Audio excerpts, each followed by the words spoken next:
It's really great to be here tonight. It's been a busy few days, as I'm sure anyone who's launched a report knows well and truly all too well. And it's exciting because it's not often that you get a second bite at the cherry in life. And this year, with this being the second year of the survey, we've had a chance to give it another go and really look at building on what we did last year, looking at what's changed, what lies ahead, and trying at something a little bit different. And it's a pleasure to be here tonight to talk about the findings with you. I'm going to give a brief overview of some of the key findings, but then open it up to questions, because I think that's really the role of an event like tonight, is so we can ask questions of each other and try and work out together what they mean, what the big challenges are, what we should do next, and what you all should take away from the results. So hopefully it's interesting. We wanted to do three things this year. One was to focus on what's changed and what lies ahead. The other was to look more closely at the differences between different parts of the arts sector.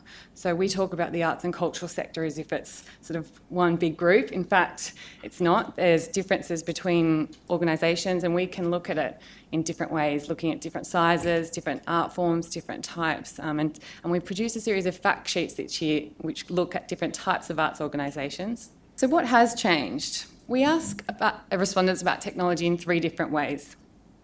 Firstly, we ask about the importance of technology to their different business functions, like marketing.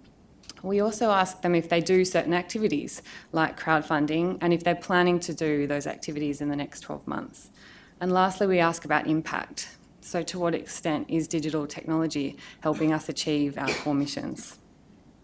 Last year, the results suggested fairly fast rates of adoption. If anyone's seen the 2013 results, you'd know that many organisations reported having tried something new in the past 12 months. In fact, all of the activities that we measured had grown significantly. But this year's results point to a more nuanced picture and a more nuanced development process underway in the arts, which we think is really interesting, actually. Rather than rapid uptake of lots of different activities, we're seeing the results paint a picture of organisations consolidating what they're already doing and enhancing the impact from their digital activities. So, better business. Many of you might have seen this on Twitter today, but we think it's one of the biggest things coming out of the survey this year. Significantly more organisations now say that digital technology is important for generating new revenue streams. This is quite a complicated chart, but if you look closely, you'll notice that for 3 out of the 6 business functions that we identify in the survey, things are fairly stable, so that there's no significant differences in terms of marketing, preserving and archiving, operations, and creation. There have been significant changes in terms of distribution and business models. And business models stand out as the area of the most significant change from last year. So naturally, we've dug a little deeper and found that this change is not attributable to any specific activity or a particular part of the sector, but there are some patterns. So when we look at those organisations who see digital as important for their business models, we see that they have some common characteristics. So they're more likely to use digital for revenue-generating activities like online donations and crowdfunding. They also exhibit signs of digital confidence more generally, in that they carry out a wider range of digital activities, and they're much less likely to report that they lack confidence in-house when it comes to digital technology. More organisations are using data for audience engagement and fundraising. 2 data-related activities have become significantly more common in the last 12 months, which you can see on screen. Now, these differences are small, but significant, and in fact, they flow on through other areas of the survey. Organisations are also reporting improvements in their data capabilities, and the proportion of organisations that say they feel underserved for skills like database management and CRM has fallen from 41% to 36% this year. More organisations are also using cloud computing to store data online and run software. And respondents tell us that using data can have benefits in different areas of their business. Organisations are expanding their social media efforts as online competition intensifies.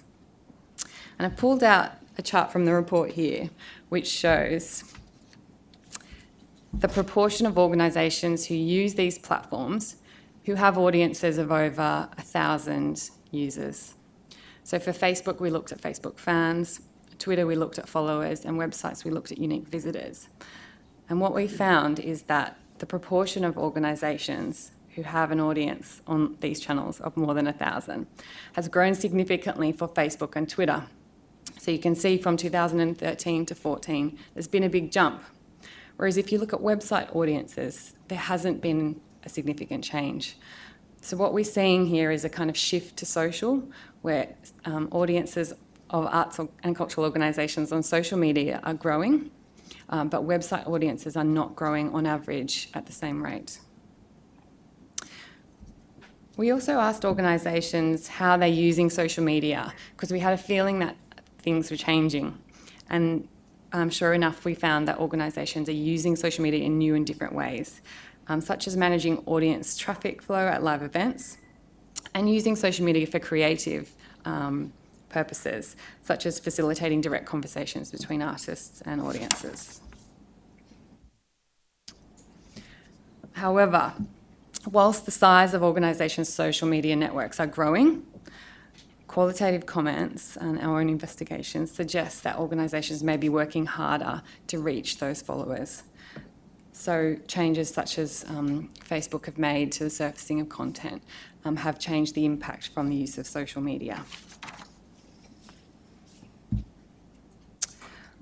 Organisations are also adapting their online presence, mirroring broader shifts in consumer behaviour. So whereas last year under a third of organisations had a web presence optimised for mobile, this year it's increased to over half. In addition, a growing minority of organisations are using quite sophisticated techniques like paid search and online display to ensure they capture people's attendance online.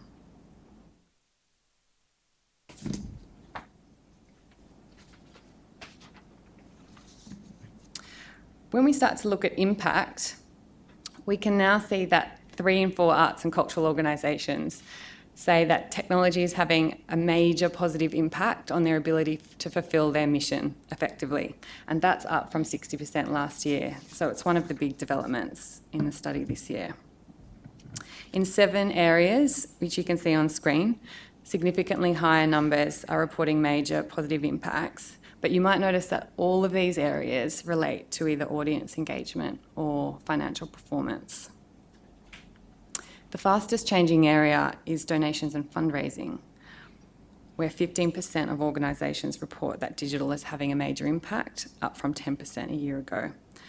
So these are ranked in terms of the relative growth.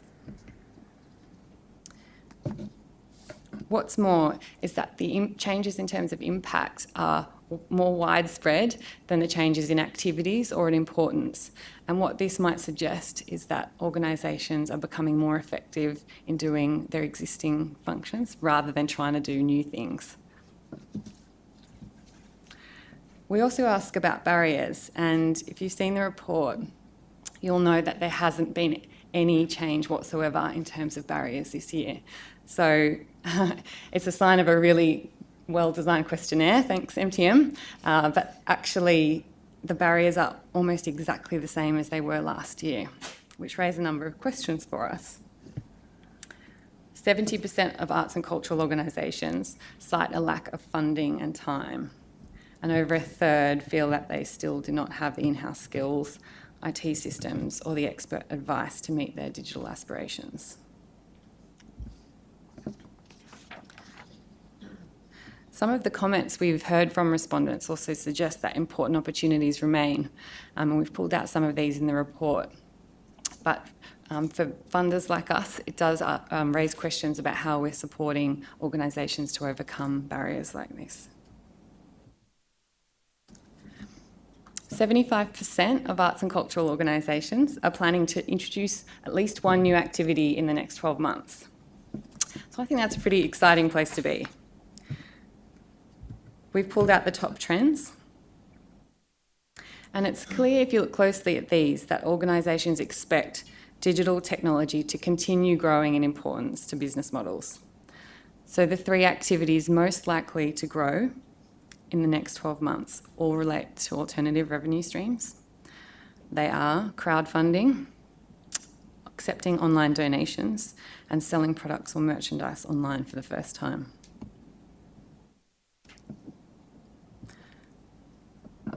We've also pulled out 4 activities which are almost everyone is now doing. So when we look across the arts and cultural sector, we see around 9 in 10 are doing these things. They're almost becoming fundamental activities in the arts and culture. By the end of next year, almost all organisations expect to be doing things like running their own website, publishing content, and email marketing. So intuitively, as more mature technologies, the rate of growth in these areas is predicted to slow. But this does raise questions about those that have not yet adopted these tools. For example, 1/3 of museums are not using email marketing, and very few plan to introduce it for the first time next year, which is very, very interesting. We've also looked at a number of differences across the arts, and you'll see a set of fact sheets online which you can refer to for more detail. But I'll just cover off on a few key things here. So I mentioned previously that 3 in 4 organisations feel major positive impacts on their missions, but these benefits are not being equally felt across the arts and culture, as you can see in this chart. So on the left-hand side, galleries, festivals and event organisers and performing arts venues appear to be enjoying bigger impacts, whilst on the right-hand side, relatively fewer museums and performing groups, particularly the smaller organisations, fewer are reporting positive impacts. So we think there's lots to learn by looking across different parts of the arts sector and looking at what each subsector does well.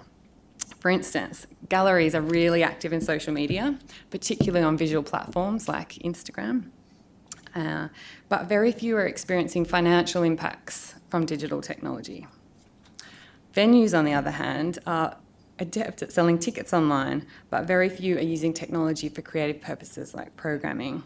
And we think there's an opportunity to improve the artistic impacts on venues from technology. Over 90% of museums are using digital for preserving and archiving, and they're really active in education work, but they say they're the least likely to report major impacts overall. So when we look at the group who are experiencing the biggest impacts from technology, so that's the dark green at the base of the chart, again, they have some common characteristics. So when you put all those organisations together from different art forms, what they have in common is this. They're more likely to be using digital for creative and distribution purposes. They're also more likely to be using data as part of their business processes. They report experiencing fewer barriers.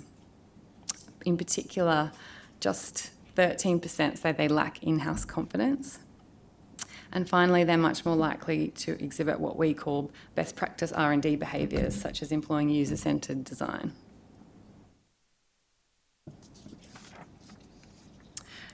So I've whizzed through some highlights from the findings, and it's our hope that they can be a prompt for discussion tonight and a source of inspiration for further discussions. As Hassan mentioned before, we've released a portal where you can explore the results and focus in on parts of the sector or parts of the survey that might interest you.